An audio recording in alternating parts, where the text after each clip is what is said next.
El aparato respiratorio se desarrolla a partir del divertículo respiratorio y este a su vez lo hace el intestino anterior.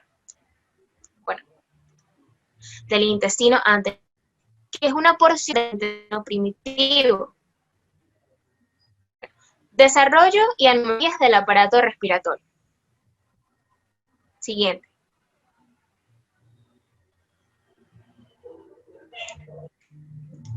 El aparato respiratorio se desarrolla a partir del divertículo respiratorio y este a su vez lo hace del intestino anterior, que es una porción del intestino primitivo. El intestino primitivo surge como consecuencia del plegamiento cefalocaudal y lateral del una porción del endodermo derivado de la gastrulación se incorpora al embrión para formar el intestino primitivo. En la imagen podemos apreciar cortes sagitales de embriones en diferentes fases del desarrollo, donde se observa este plegamiento cefalocaudal y lateral. En la imagen A es un embrión premítico. El plegamiento no es tan evidente, satisfacer la membrana orofaringea y la membrana cloacal. En el embrión el plegamiento ya es más evidente. Se distingue la cavidad pericárdica y dos sacos en la región cefálica y la región caudal, que van a ser posteriormente el intestino anterior y el intestino posterior.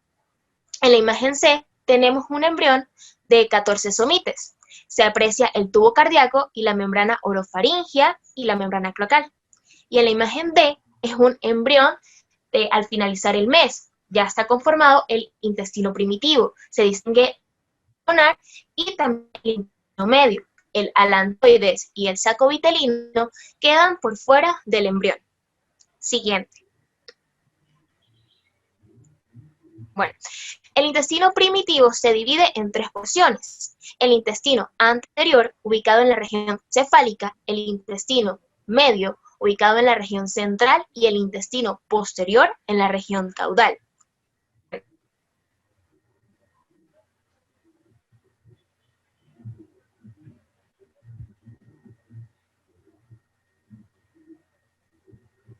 Siguiente.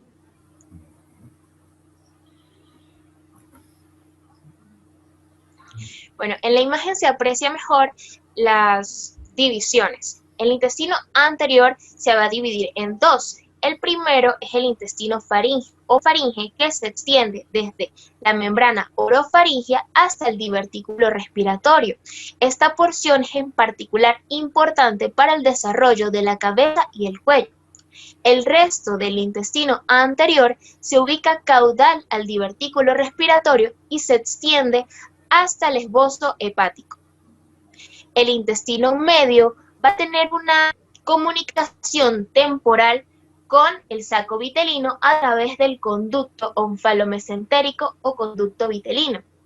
El intestino medio se extiende desde la parte más caudal del esbozo hepático hasta el sitio de unión de los dos tercios derechos y el tercio izquierdo del colon transverso. Y por último, el intestino posterior, que se extiende desde el sitio de unión del tercio izquierdo del colon transverso hasta la membrana cloacal. Siguiente.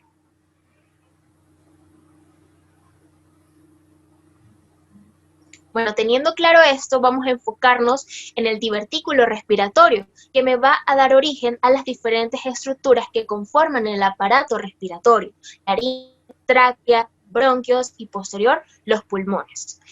Entonces, alrededor de la cuarta semana aparece el divertículo respiratorio, una evaginación de la pared ventral del intestino anterior. Esta aparición está marcada por el incremento de ácido retinoico que se sintetiza del mesodermo adyacente. Este incremento induce a una regulación positiva del factor de transcripción TBX4, que se expresa en el endodermo del tubo intestino, lugar donde aparece el divertículo respiratorio. el factor de transcripción TBX4 me va a inducir a la formación de la yema pulmonar, es decir, al divertículo respiratorio, a su crecimiento continuo y a la diferenciación de los pulmones. Siguiente. En la imagen se aprecia el divertículo respiratorio, tiene como una forma de saco y es una evaginación de la pared anterior del intestino. También se aprecia la relación que posee con el corazón, con el estómago y con la yema hepática. Importante señalar que el epitelio de la laringe, de la tráquea, de los bronquios y de los pulmones es de origen endodérmico, mientras que el tejido cartilaginoso, muscular y conectivo de la tráquea y de los pulmones va a ser de origen mesodermo visceral o esplánico. Siguiente.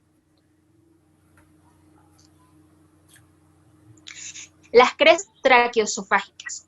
Las crestas traqueoesofágicas son dos rebordes longitudinales que a medida que se van uniendo van a separar el divertículo del intestino anterior y van a formar el tabique traqueoesofágico. Al separarse el divertículo del intestino anterior, el intestino anterior queda dividido en dos porciones. Una dorsal, que va a representar el primordio de la orofaringe y el esófago, y una ventral, que vendría siendo el tubo laringiotraqueal. Siguiente.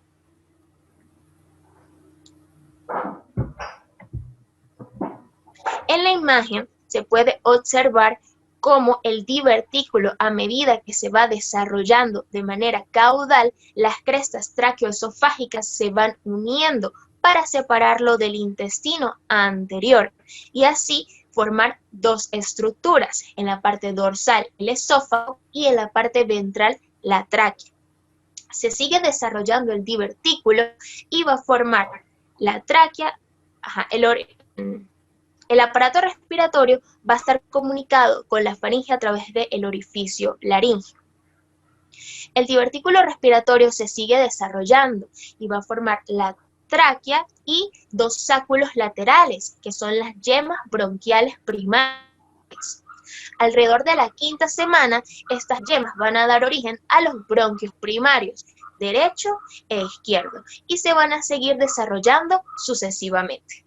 A continuación, mi compañero Álvaro Rodríguez.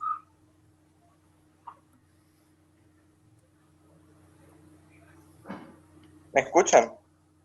Sí, Álvaro, adelante. Ok, yo les voy a hablar específicamente de lo que sería la formación de la laringe, la tráquea, los bronquios y... sí, la formación de la laringe, la tráquea y los bronquios.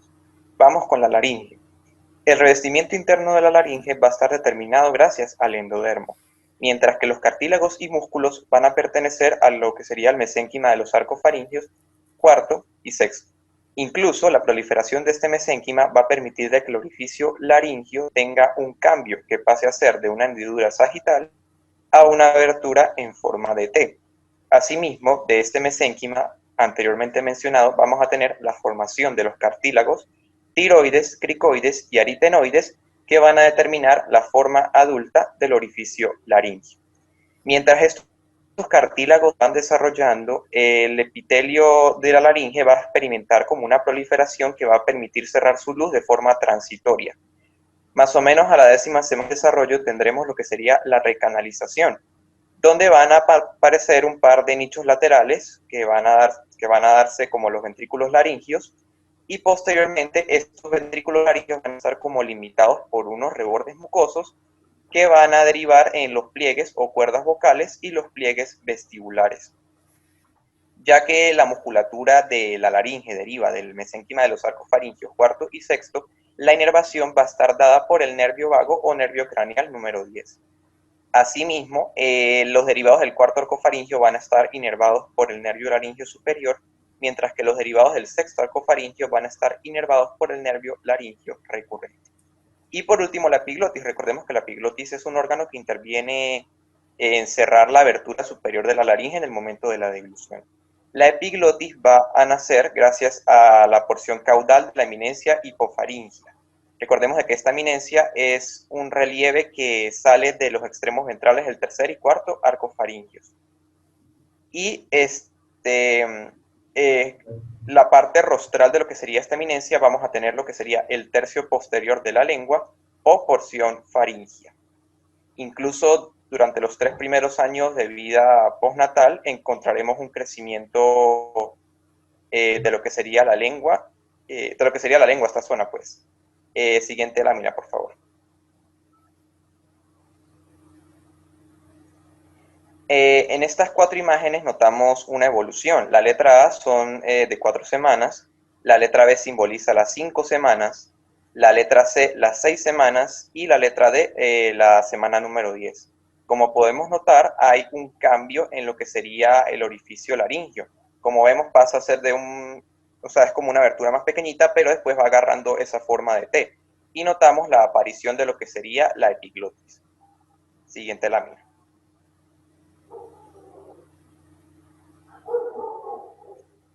Ok, formación de tráquea, bronquios y pulmones.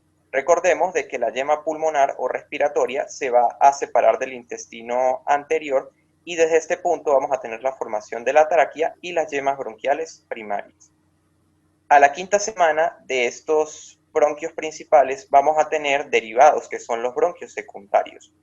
En el lado derecho tendremos 3 bronquios secundarios, mientras que en el lado izquierdo tendremos 2 bronquios secundarios. Incluso estos bronquios secundarios van a prefigurar lo que serían los lóbulos.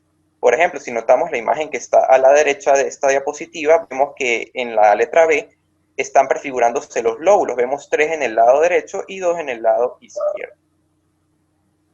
Posteriormente, ¿qué tenemos? Que mientras se va dando esta evolución, las yemas pulmonares se van van expandiéndose.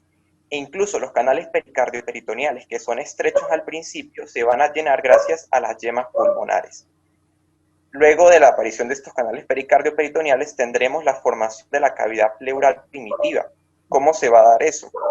Ya que existen 2 pliegues conocidos como pliegues pleuroperitoneal y pleuropericardial que van a separar a este canal y el espacio restante pues va a formar a la cavidad pleural. Asimismo, tenemos en cuenta de que se localiza lo que es la pleura parietal y la pleura visceral. La pleura parietal se va a encontrar en la parte externa del pulmón, mientras que la pleura visceral en la pared de la parte interna de este cuerpo. Y el espacio entre la pleura parietal y visceral sería pues la cavidad pleural. Ya a nivel de la 7ª semana tendremos la aparición de los bronquios terciarios o segmentarios, específicamente 10 en el lado derecho y 8 en el lado izquierdo, por lo que se va a prefigurar lo que serían los segmentos broncopulmonares. Ya hacia el final del 6º mes tendremos lo que sería 17 subdivisiones. Para la vida postnatal se data de que existen 6 divisiones adicionales en el tema de los bronquios. Y todas estas divisiones van a estar determinadas por interacciones epitelio-mesenquimatosas entre el endodermo de las yemas pulmonares y el mesodermo visceral o esplácnico que lo rodea. Y en cuanto a molécula señal, va a estar determinada por el factor de crecimiento fibroblástico. Siguiente página.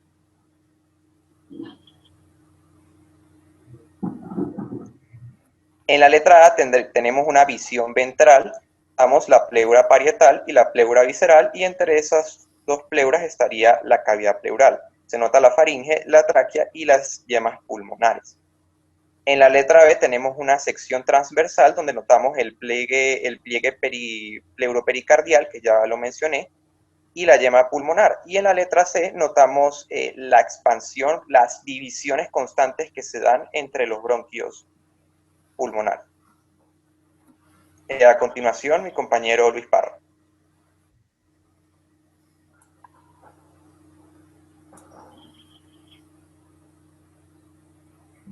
Yo les voy a hablar sobre las etapas del desarrollo pulmonar desde el punto de vista histogenético.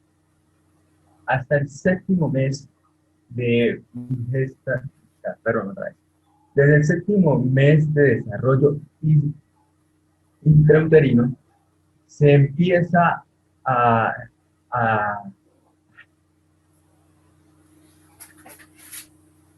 la maduración pulmonar. Hasta el 7º mes de desarrollo intrauterino, los bronquiolos se dividen continuamente en conductos cada vez más pequeños y sus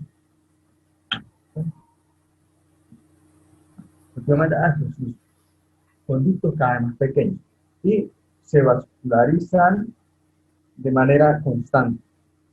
No. Disculpen, muchachos. Vamos a empezar otra vez.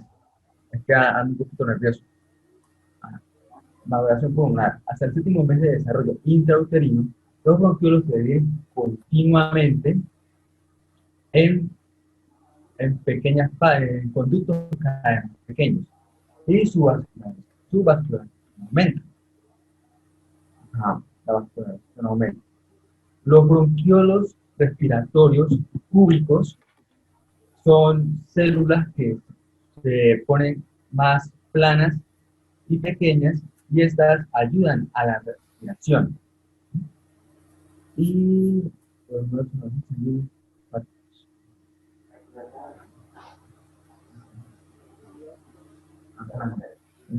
¿qué más puedo decir? Los alvéolos primitivos. A los alvéolos primitivos. Estos aparecen con el nombre que se unen en la parte estrechamente con los conductos capilares, con conductos linfáticos y las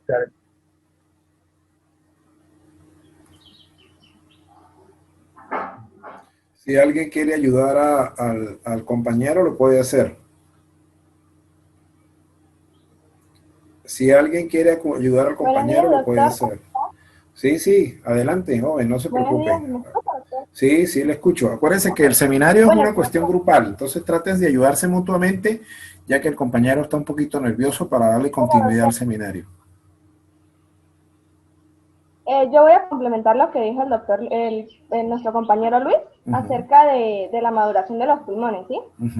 Bueno, la maduración de los pulmones es una etapa que se divide en 4 fases: etapa pseudoglandular, etapa canalicular, etapa sacular o de los sacos terminales y etapa alveolar. Como primera etapa tenemos la canalicular. Esta va de la semana 6 a la semana 16. En esta etapa se caracteriza porque los pulmones en desarrollo van a tener características similares desde el punto de vista histológico al de una glándula exocrina. De igual manera, la ramificación continúa, se forman los bronquiolos terminales y aún no están presentes los bronquiolos respiratorios. En la semana 16 van a estar los elementos de los pulmones, excepto los que intervienen en el intercambio de gases. Por lo tanto, en esta etapa no es posible la respiración, ya que no es posible el intercambio de gases y por ende los fetos que nacen durante esta etapa no son compatibles con la vida. Siguiente diapositiva.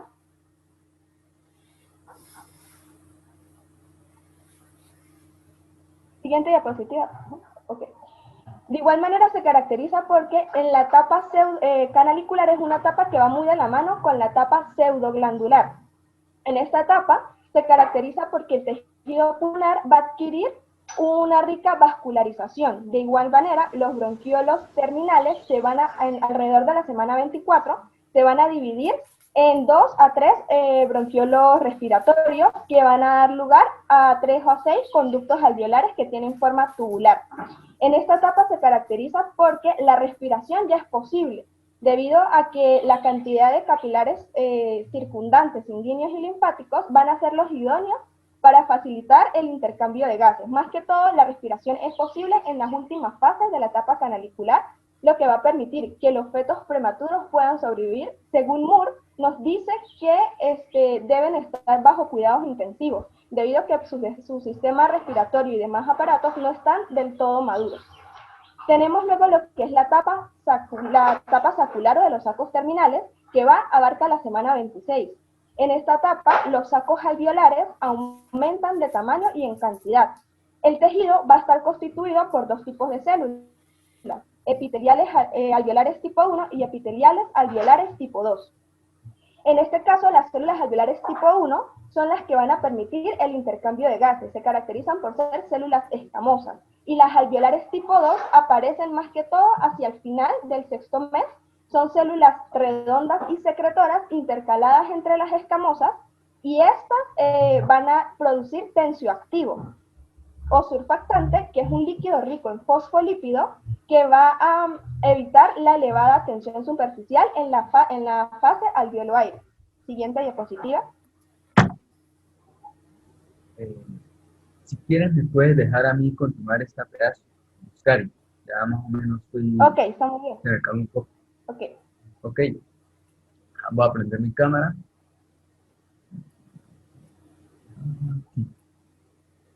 Los movimientos respiratorios del feto comienzan antes del nacimiento u ocasionan la aspiración del líquido amniótico.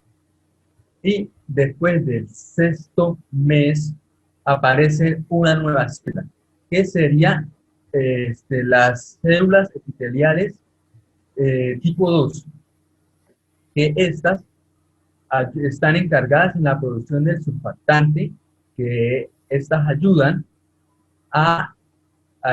que contienen el líquido de los pulmones, que es el cloro, proteínas y moco, que estas bien tienen un alto contenido de fosfolípidos y se encuentra y esta ayuda a reducir la tensión superficial. A ver, los movimientos de fetos comienzan antes del nacimiento y ocasionan la aspiración del líquido amniótico. Estos movimientos son importantes porque estimulan el desarrollo de los pulmones y producen en condiciones en el momento de condiciones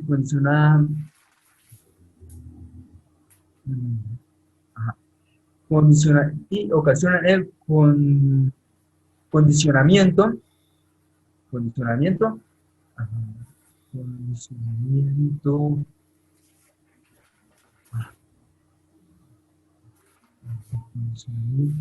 de los músculos de la respiración. Cuando se inicia la respiración de los pulmones, se absorbe rápidamente por los capilares sanguíneos y linfáticos.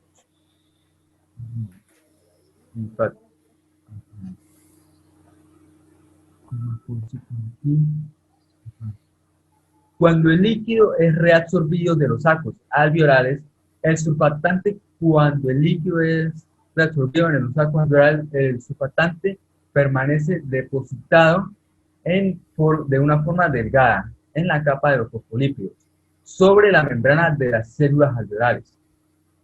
Al entrar aire en los alvéolos con la primera respiración, la capa del surfactante impide que se produzca una interfase de aire-agua de alta tensión superficial. Si no existiera esa capa lipídica de surfactante, se pudiera crear un colapso alveolar durante la expiración. El crecimiento en los pulmones en el periodo postnatal obedece principalmente al incremento del número de bronquiolos respiratorios y de los alvéolos. Se calcula que en el momento del nacimiento solo existe una sexta parte de los alvéolos que corresponden en una persona adulta. Los restantes se forman en los primeros 10 años de vida. Postnatal, por el proceso de aspiración continua de nuevos alvéolos primitivos. Siguiente, por favor, doctor.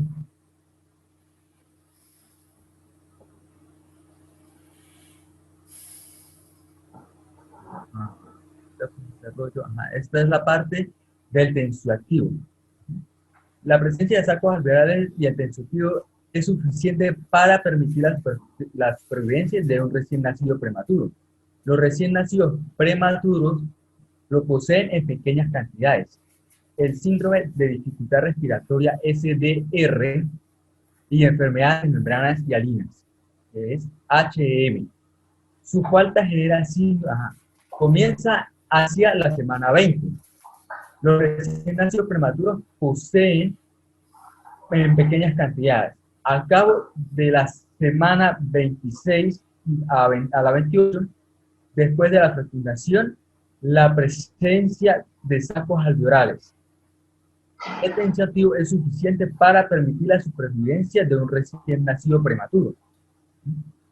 Por consiguiente, un feto nace antes de término a cabo de 24 a 26 semanas. Después de la fecundación logra sobrevivir y se recibe en cuidados intensivos. Sin embargo, pueden sufrir dificultades respiratorias debido a la falta de tensioactivo y a que los pulmones no son capaces de proporcionar un intercambio de gases satisfactorios. Y la supervivencia de esos recién nacidos ha mejorado con el empleo prenatal. A continuación, mi compañera Luz Cari.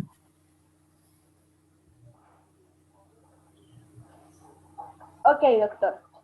Voy a complementar un poco lo que habló nuestro compañero Luis, antes de hablar como tal mi punto, que son las anomalías del aparato respiratorio. Antes que todo, quisiera decir que pues, en el caso de los movimientos respiratorios fetales, estos se inician antes del nacimiento y se caracterizan porque van a permitir estimular el desarrollo de los pulmones y acondicionar los músculos del aparato respiratorio. Se caracteriza porque al momento del nacimiento, cuando se inicia la respiración, una gran cantidad del líquido pulmonar que está contenido en los pulmones antes del nacimiento, el cual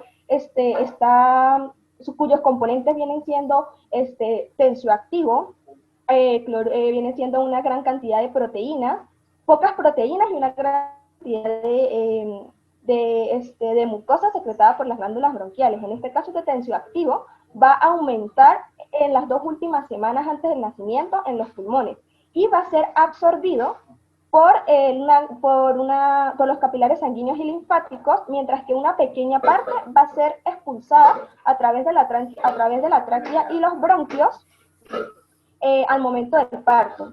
Se caracteriza porque el tensioactivo se sintetiza alrededor de la semana 20 y cumple un papel muy importante, ya que este se adhiere a los sacos alveolares, permitiendo que estos no colapsen, a lo que se le denomina atelectasia. De igual manera, se caracterizan porque los tensioactivos es de gran importancia, ya que como mencioné, se sintetizan en la semana 20. Por lo tanto, los fetos que nacen antes del término no son compatibles con la vida debido a que la cantidad de tensioactivos y sacos alveolares no es el idóneo. De igual manera, quisiera resaltar los factores que intervienen en el desarrollo de los pulmones, que son una serie de vías de señalización reguladas por ciertos genes. Entre ellos se encuentra, no se encuentran en estas diapositivas, pero los voy a mencionar que me parece importante, el factor tiroideo 1, el factor nucleico de hepaticitos, GATA6, GATA6, el receptor del ácido retiónico, de igual manera los genes HOF y el factor de crecimiento fibroblasto 10, que es el que va a permitir la proliferación de las yemas bronquiales, y Sonny Hooke en este caso regula esa proliferación.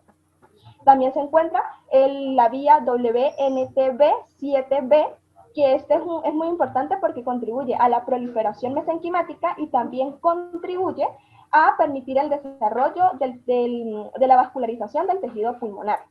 Asimismo, complementándolo acerca de los movimientos respiratorios fetales, estos después del nacimiento van a permitir que el aire llegue a los pulmones y estos se expandan y llenen la cavidad. Se estima que en cuanto a los alvéolos, que en los recién nacidos hay 150 millones de alvéolos primitivos y el resto se forma después del nacimiento. El 95% de los alvéolos maduros se forman después del nacimiento. En este caso se dice que entre los 3 a 8 años van a haber 300 millones de alvéolos primitivos, que es el número que representa a los alvéolos en un pulmón adulto. Ahora sí, doctor, si quiere, puede pasar a la diapositiva de las anomalías del aparato respiratorio, por favor. Ok.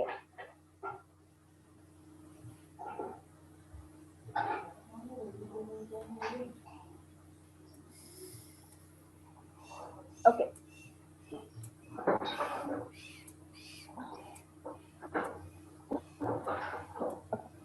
En En el caso de las anomalías del aparato respiratorio, vamos en dos grupos, la laringe de la tráquea, al cual tenemos la estenosis, que en el caso de la atresia se caracteriza. Atresia es una anomalía congénita que quiere decir falta de luz en un órgano hueco, en este caso, obstrucción de la tráquea. Aquí en este caso podemos ver como en esta imagen se puede observar muy bien lo que es la atresia, que es la falta de luz de un órgano hueco. Aquí en este caso tenemos, en el caso de la tráquea, también se puede presentar por la presencia de un material fibroso o cordón fibroso que obstruye el aire a nivel de la tráquea, generando lo que se le conoce como atresia traqueal incompleta.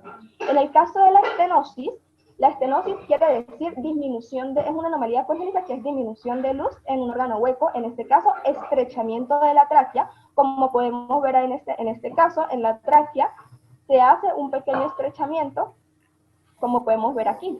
De igual manera se caracteriza porque la atresia y la estenosis se deben a una separación desigual del intestino anterior entre la tráquea y entre el esófago. En el caso de la fístula traqueoesofágica, es una anomalía congénita que se debe a una comunicación anormal entre la tráquea y el esófago. Aquí podemos ver en la imagen C los diferentes tipos de fístulas traqueoesofágicas, tanto en el nivel superior, en el nivel medio y en el nivel inferior. Siguiente diapositiva.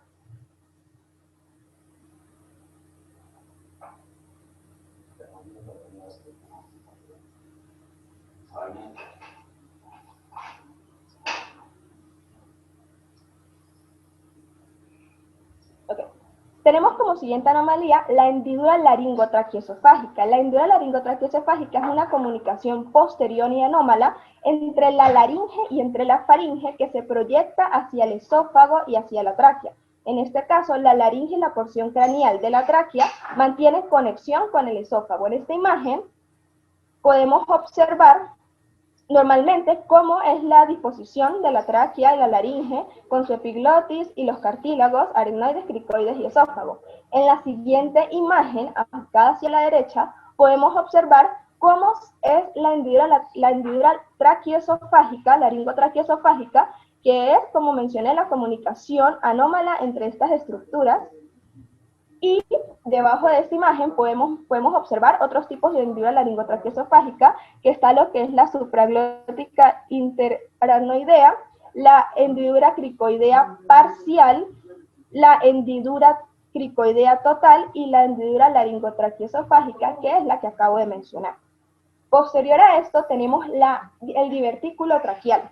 Se caracteriza por ser una prolongación de tipo bronquial que se genera en la tráquea. Podemos verla aquí, que este divertículo traqueal puede llevar a la expresión de un lóbulo traqueal en el pulmón.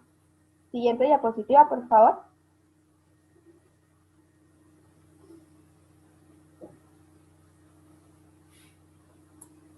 Como consiguiente, tenemos las anomalías de los pulmones.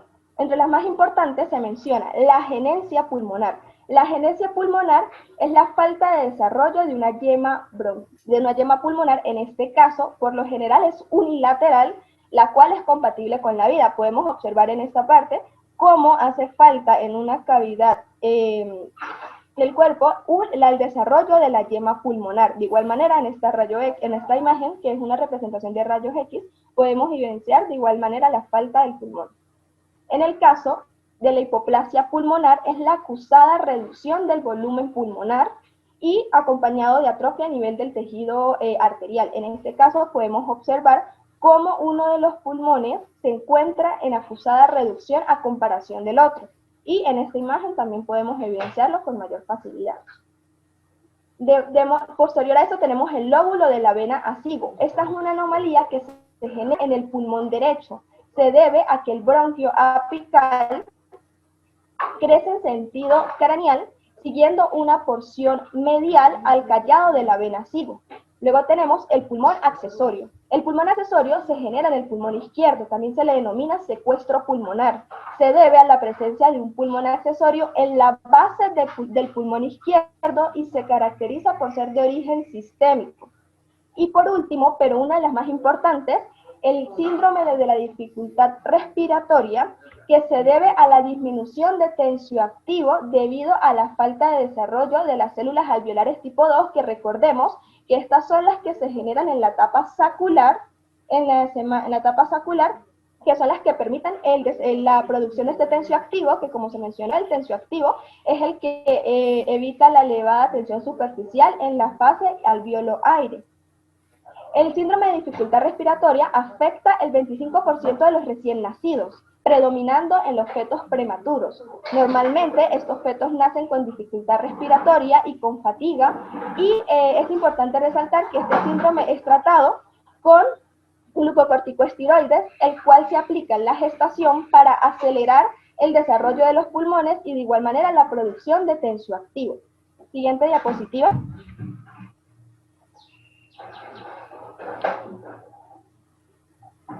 En esta imagen podemos observar con mayor facilidad los tipos de anomalía. Aquí tenemos una distribución de la tráquea esófago, que son dos tubos que normalmente deben encontrarse separados. En el caso de la atresia, aquí podemos ver la atresia. Aquí en este caso podemos ver solamente la fístula, que es la comunicación entre la tráquea y el esófago. En este caso podemos ver una combinación de atresia y fístula en el segmento superior. Aquí en esta, una atresia y fístula en el segmento inferior, y una atresia y fístula en ambos segmentos.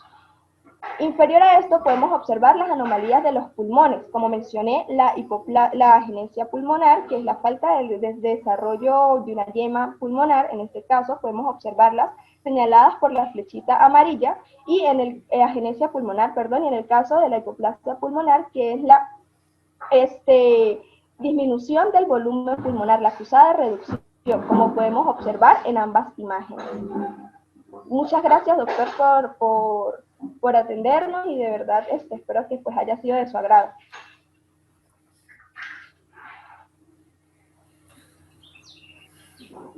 Muy bien, chévere, perfecto. Bueno, vamos a hacer algunas acotaciones. Realmente el seminario estuvo bastante bien, bastante completo. Hubiese sido interesante que hubiesen colocado algunas láminas sobre lo de la maduración pulmonar, pero lo dijeron bastante bien, así que no se preocupen mucho por esa situación. De todos modos, yo voy a tratar de complementar aquí algunas cosas, ¿no? Algunas cositas que son importantes de hacerlo, ¿no? Bien, entonces pongan atención a lo siguiente. Lo que hablaron del ácido retinoico es importante, porque él influye en el aspecto y la localización del esbozo respiratorio. Una deficiencia de vitamina A o de ácido retinoico puede condicionar malformaciones graves como las fístulas traqueoesofágicas, la hipoplasia pulmonar, la agenesia pulmonar. Sobre todo la agenesia pulmonar izquierda es más frecuente que la agenesia pulmonar derecha. Y la deficiencia de la vitamina A, como usted lo mencionó, regula el factor fibroelástico de crecimiento número 10 y también la formación del intestino anterior. ¿Okay? Lo que mencionaron del mesodermo esplánico es importante porque ahí están ubicadas células de la cresta neural y por lo tanto eso también hay que mencionarlo, ¿no?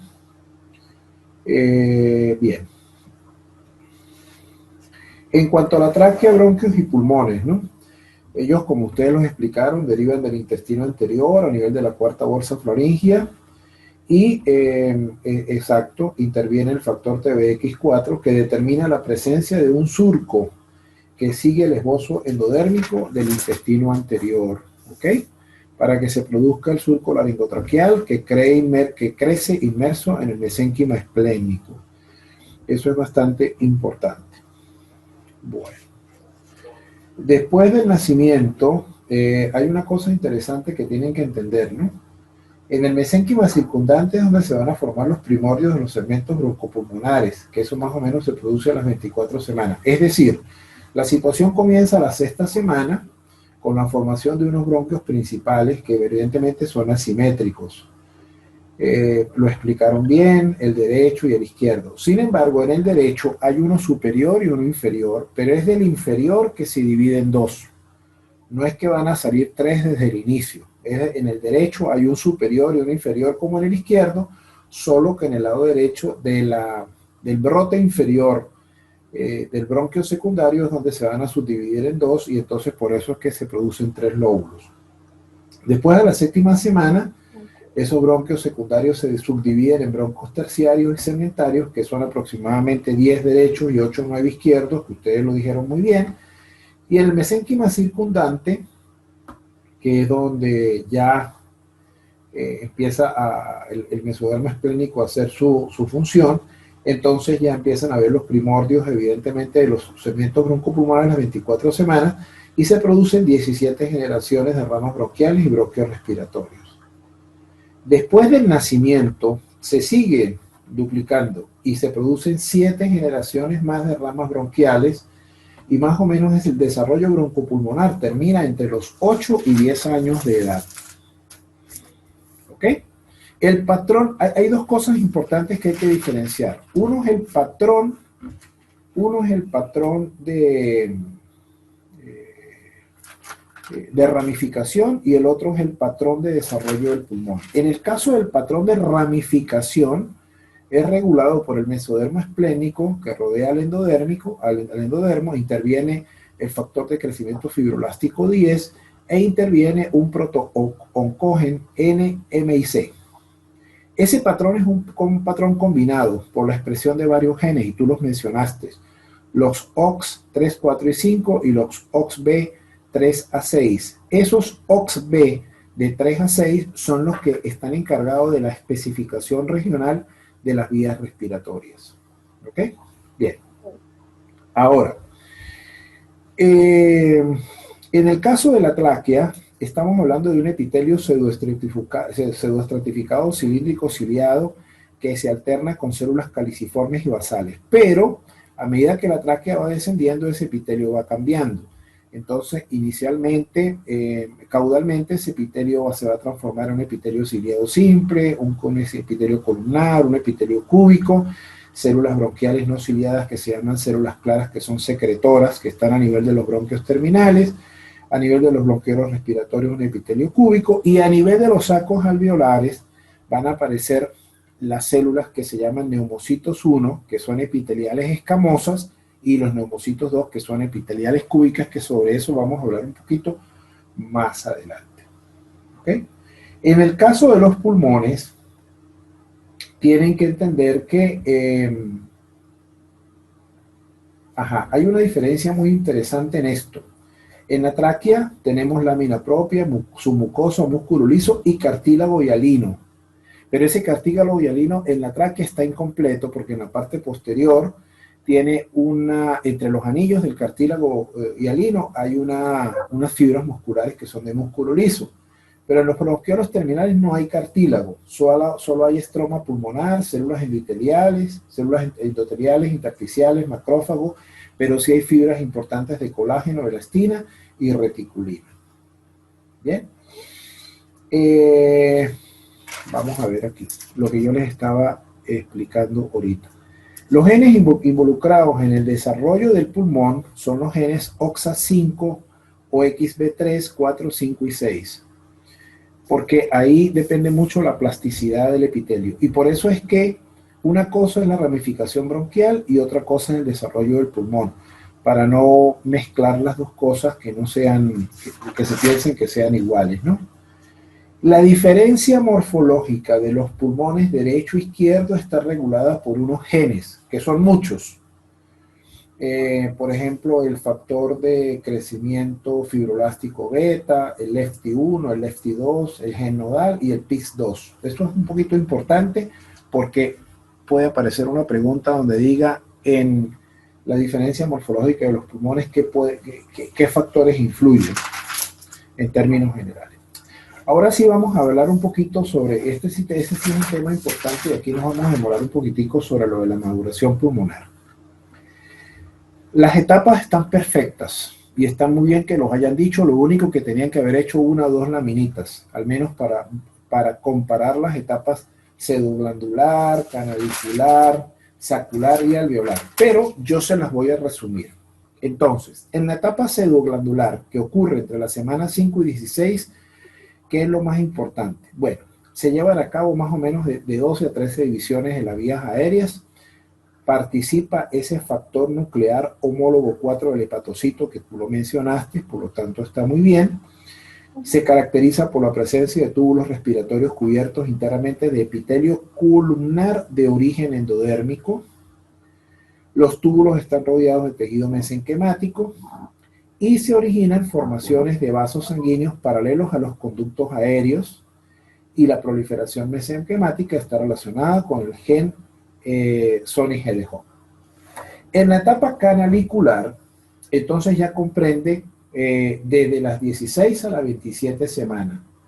Hay un crecimiento importante de los túbulos respiratorios y ya evidentemente se empiezan a observar bronquios y bronquiolos terminales. El mesénquima que lo rodea se hace mucho más vascularizado. A la semana 24 ya existe una división franca de bronquiolos terminales que forman bronquiolos respiratorios, sacos terminales y alvéolos primitivos. Y una cosa importantísima, se forma la membrana alveolo-capilar, ¿verdad? Que esa membrana alveolo-capilar, las células todavía son primitivas y están tapizadas por células cúbicas que son precursoras de los neumocitos.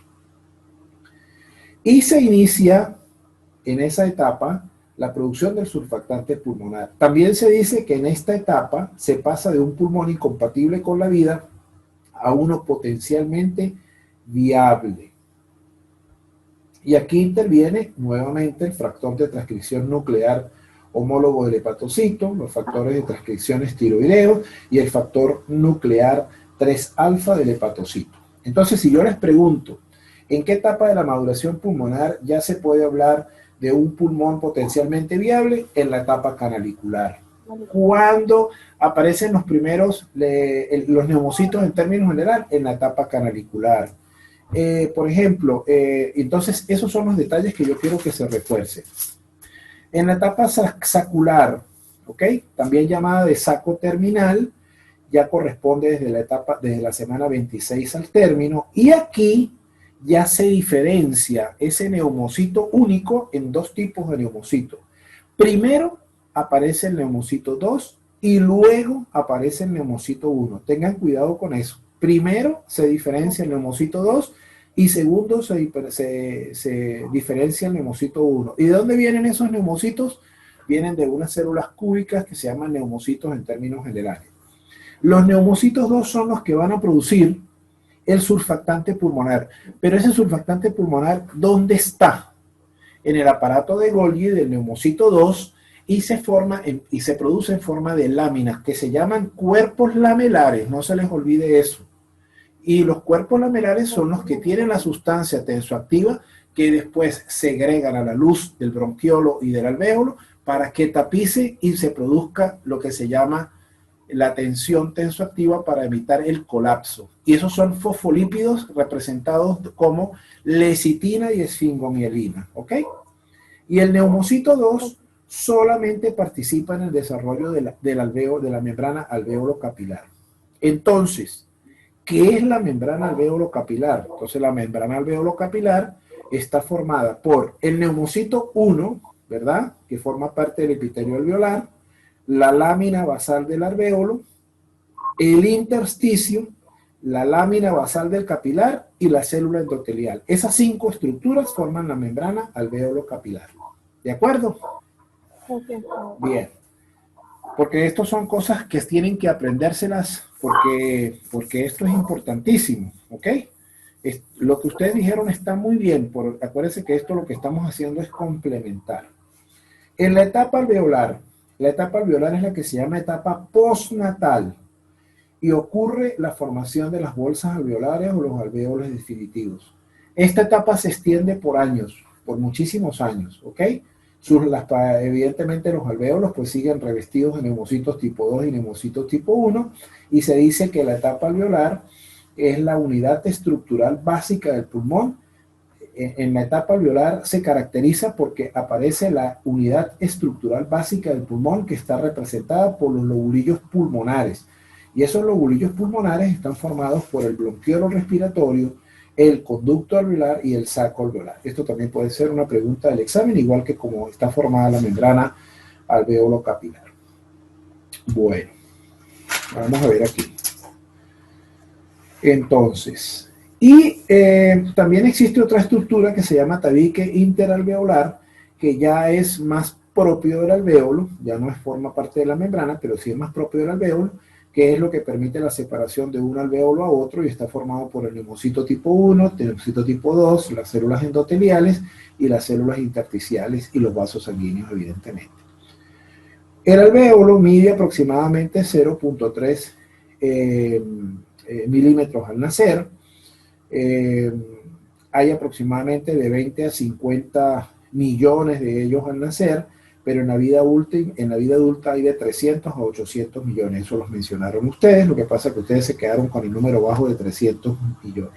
Y si ustedes se preguntan, bueno, ¿y cuál es la superficie de intercambio en metros cuadrados que tiene el pulmón? Porque se supone que el pulmón sirve como un mecanismo de intercambio entre CO2 y oxígeno cuando el pulmón empieza a funcionar. Bueno, aproximadamente de 75 metros cuadrados.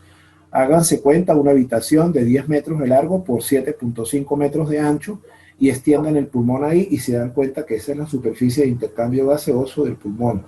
75 metros cuadrados. ¿Ok? Ok.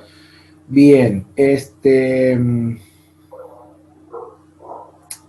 los movimientos respiratorios. ¿El bebé en la barriga de la mamá respira? Sí, y comienzan más o menos a las 12 semanas y son más regulares a las 34 semanas y están mediados por fenómenos de anoxia y por la glucosa. ¿Ok? Bueno, a ver, los neumocitos 1 es una célula plana con un núcleo central, con un citoplasma escaso, tiene prolongaciones citoplasmáticas. Eso se hace está diseñado de esa manera para cubrir la mayor parte de la superficie alveolar, un 95%. Entonces, si de repente a ustedes les preguntan el neumocito 2 qué función tiene, pues prácticamente cubre la mayor parte de la superficie alveolar. Forman parte de la membrana de intercambio gaseoso, que es la membrana alveolar, y corresponde a un 7 al 9% de total de las células alveolares. El neumocito 2 es una célula cúbica, tiene un tamaño mayor que el neumocito 1, es mucho más grande, el núcleo es esférico, es muy activo metabólicamente, más o menos cubre un 5% de la superficie alveolar, corresponde al 14 al 16% de las células alveolares. Prácticamente están ubicados en un nicho en el tabique interalveolar. Es una célula secretora y ya les expliqué lo que produce, ¿no? Prácticamente los cuerpos lamelares. Esos cuerpos lamelares se producen en el aparato de Golgi, se van en el órgano de Golgi, en un organelo, y llegan a la porción apical del neumocito 2 y ahí se liberan, ¿ok? Para darle ese poder o esa propiedad de tensoactividad a la membrana alveolar para evitar que el alvéolo se colapse. Entonces, fíjese, ¿quién produce el surfactante pulmonar? Pues el neumocito tipo 2. ¿Y qué es el surfactante pulmonar? Pues el surfactante pulmonar está compuesto por fosfolípidos, que son la lecitina y la fibromielina, algunas proteínas y otros lípidos neutros. ¿Ok? Esta producción está modulada por hormonas como el cortisol, la insulina, la prolactina y la tiroxina. Y por eso es que en las madres diabéticas el riesgo de presentar un bebé con un síndrome de dificultad respiratoria al recién nacido es mucho más alto que en cualquier otra persona. Entonces, es importantísimo que la mujer antes de quedar embarazada se haga las pruebas de despistaje de riesgo para diagnosticar a tiempo un problema de hiperglicemia o una potencial diabetes gestacional. ¿Ok? Entonces, este surfactante pulmonar, de nuevo, está sintetizado por el aparato de Golgi, se almacena en los cuerpos lamelares, la producción se inicia entre las 24 y las 28 semanas, a las 35 semanas ya se segrega por exocitosis, es decir, liberación hacia el exterior, se distribuye en la superficie de los alvéolos y la función primordial de ese surfactante pulmonar es reducir la tensión superficial y facilitar la expansión pulmonar, favoreciendo el intercambio de los gases. Ahora, ese surfactante pulmonar está compuesto ¿por qué? Por un 90% de los fosfolípidos, que ya los mencionamos, lecitina y fingomielina, pero hay un 10% de proteínas, que son 4, la A, la B, la C y la D. Entonces, parece ser que cuando hay un déficit de la proteína B, entonces aparentemente vamos a tener problemas pulmonares porque el surfactante como que no es muy estable. Y por eso es que los factores, por ejemplo, en los niños prematuros, ¿verdad? Cuando se produce la enfermedad de la membrana hialina, los factores de riesgo son más importantes, son la prematurez, la diabetes materna, la deficiencia de la proteína B, ¿verdad? Que es una proteína alveolar. También se recomienda, alguien mencionó que el líquido amniótico, pues claro que entra a los pulmones y ese líquido, la presión de ese líquido amniótico a través de todo el tracto bronquiopulmonar condiciona también un estímulo en la formación celular, en la proliferación celular.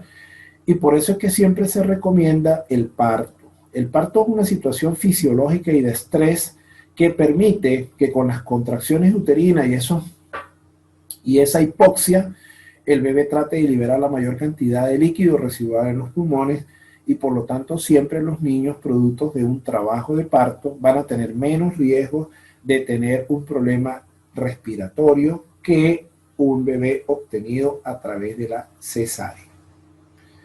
Como complemento, porque en algún momento a ustedes le van a decir, ay, que a una vecina le nació un niño y el niño está malo respiratoriamente. Mire, la clínica de la enfermedad de la membrana hialina o síndrome de dificultad respiratoria se produce principalmente por deficiencia del surfactante, ¿no? Recuerde que el hecho de ser hijos de madres diabéticas u obesas, donde no se les ha hecho un buen diagnóstico y un buen tratamiento, aumenta el riesgo, la prematuridad, ¿no? Entonces, ese niño que ustedes van a ver, lo van a ver con muchas características, porque, bueno, no lo van a lograr ver porque él va directamente a la unidad de cuidados intensivos, pero cuando ustedes estén en el hospital se van a dar cuenta cómo los pediatras los diagnostican. ¿Por qué? Primero es el quejido, ¿verdad? Es como un cansancio al respirar. Después hay un aleteo nasal, es como que si las narices, las narinas, ¿verdad? Se expandieran como si fueran alitas de mariposa. Después empieza a utilizar los músculos respiratorios accesorios. Entonces ustedes van a ver que existe como una retracción o tiraje intercostal, supraesternal y subcostal. Lo van a ver respirando muy rápido y evidentemente los cambios de coloración de la piel porque empieza a producirse una cianosis. Ya para finalizar, ¿cuál es el porcentaje de las células pulmonares? Entonces, fíjense, miren, un 42% de las células son endoteliales, un 35% de las células son intersticiales, un 15% son los neumocitos 2 y un 1% son los un 9% son los neumocitos 1. Sin embargo, estos neumocitos 1 y 2 tienen un porcentaje tan bajo en el porcentaje común de lo que es el parénquima pulmonar que miren la importancia tan importante que tienen, la importancia tan relevante que tienen en la producción del surfactante pulmonar. ¿De acuerdo? Bueno.